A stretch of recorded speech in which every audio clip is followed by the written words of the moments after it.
पाहणार आहोत पनवेलमधल्या दिलीप देसले यांचा काश्मीरमधल्या दहशतवादी हल्ल्यामध्ये दुर्दैवी मृत्यू झाला।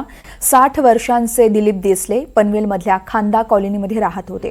त्यांना फिरायची आवड होती। त्यांच्या कुटुंबात त्यांच्या पश्चात पत्नी आणि 3 मुलं आहेत। दिलीप देसले यांच्या पार्थिवावरती अंत्यसंस्कार हे करण्यात आलेले आहेत। अत्यंत शोकाकुल वातावरणात हे अंत्यसंस्कार झाले।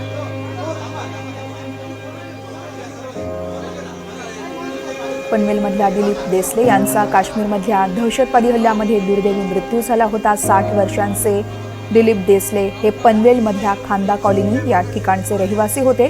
त्यांना फिरायची आवड होती। त्यांच्या कुटुंबात त्यांच्या पश्चात त्यांची पत्नी आणि 3 मुलं आहेत। दिलीप देसले यांच्या पार्थिवावरती अत्यंत शोकाकुल वातावरणात अंत्यसंस्कार करण्यात आले।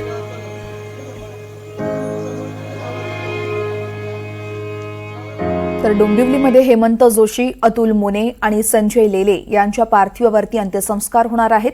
हे तिघेही एकमेकांचे मावस भाऊ आहेत। तिघांच्याही मृत्यूमुळे 3ही कुटुंबांसह डोंबिवलीमध्ये शोककळा पसरली आहे। मुख्यमंत्री देवेंद्र फडणवीस देखील अंत्यसंस्काराला उपस्थित आहेत।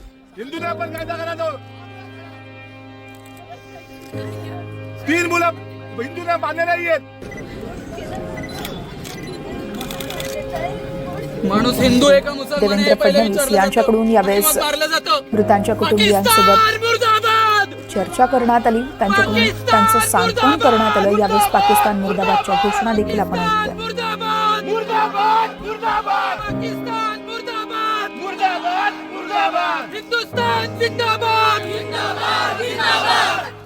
भारत माता की जय।